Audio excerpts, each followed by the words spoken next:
കേരളത്തിന്റെ തലസ്ഥാന നഗരിയിലേക്ക്. ഈ നഗരിയെ അല്ലാഹു അക്ബർ.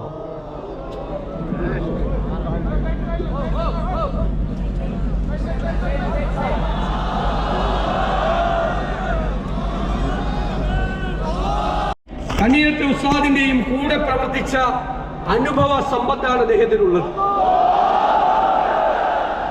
അത് കേരളത്തിൽ സമാധാനം പുലരാൻ ഈ മലയാളികളെ സഹായിക്കുന്നുണ്ട് എന്ന കാര്യത്തിൽ യാതൊരു സംശയവുമില്ല.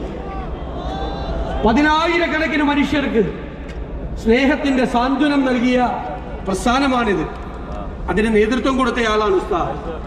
എത്രയോ പേർക്ക് പാർപ്പിടങ്ങൾ, എത്രയോ പേർക്ക് സൗജന്യ വൈദ്യസഹായങ്ങൾ, എന്തുമാത്രം സഹായങ്ങളാണ് കഴിഞ്ഞ ഇത്രയും വർഷക്കാലം ചെയ്തത്, ഇപ്പോൾ ചെയ്തുകൊണ്ടിരിക്കുന്നത്, പുതിയ പദ്ധതികൾക്ക് വേണ്ടി രൂപം കൊടുത്തിട്ടുള്ളത്. അറിവിന്റെ വെളിച്ചമാണ് വിദ്യാഭ്യാസം, അല്ലേ? ഈ അന്ധകാരത്തിലേക്ക് വെളിച്ചം പകരുന്നതാണ് വിദ്യാഭ്യാസം. ആ വിദ്യാഭ്യാസത്തിലൂടെ ലക്ഷക്കണക്കിന് ആളുകളെയാണ് അറിവിന്റെ വെളിച്ചത്തിന്റെ ലോകത്തിലേക്ക്. സൂര്യൻ ഉദിക്കുന്നുണ്ട് എല്ലായിടങ്ങളിലും. എന്നാൽ നമുക്ക് ചുറ്റുമുള്ള ചില വീടുകളുണ്ട്. പുലരിയുടെ പ്രതീക്ഷകൾ ഇവർക്ക് അന്യമാണ്. ഇവിടങ്ങളിൽ നേരം വെളുക്കുന്നത് വേദനയുടെ ഞരക്കങ്ങളിലാണ്, മുറിവുകളുടെ മൂളക്കങ്ങളിലാണ്. നമ്മുടെ എല്ലാം കുഞ്ഞുമക്കൾ നമ്മുടെ ജീവിതത്തിന് നൽകുന്നത് എണ്ണിയാൽ ഒടുങ്ങാത്ത പ്രതീക്ഷകളാണ്. ദാമ്പത്യ ജീവിതത്തിൻ്റെ ആകാശങ്ങളിൽ ഓരോ കുഞ്ഞും ഓരോ നക്ഷത്രമാണ്.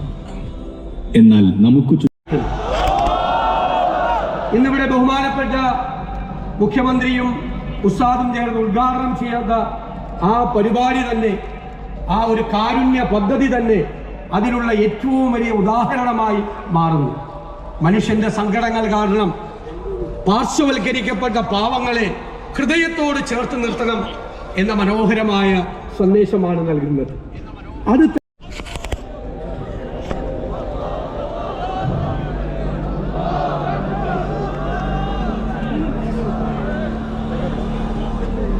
അല്ലാഹു അക്ബർ വലില്ലാഹിൽ ഹംദ്.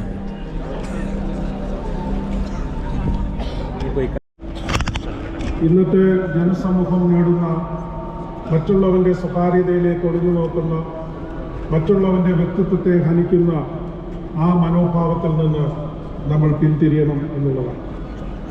രണ്ടാമത്തേത്, മതങ്ങൾ വേലിക്കെട്ടുകൾ അല്ലെങ്കിൽ വേർതിരിവുകൾ നടത്തുമ്പോൾ അതിനെതിരെ പ്രതികരിക്കുവാനും നമ്മുടെ വിശ്വാസങ്ങൾ ഊട്ടിയുറപ്പിക്കുവാനും ഏക സഹോദരങ്ങളെ പോലെ കഴിയുവാനും നമുക്ക് സാധിക്കണം.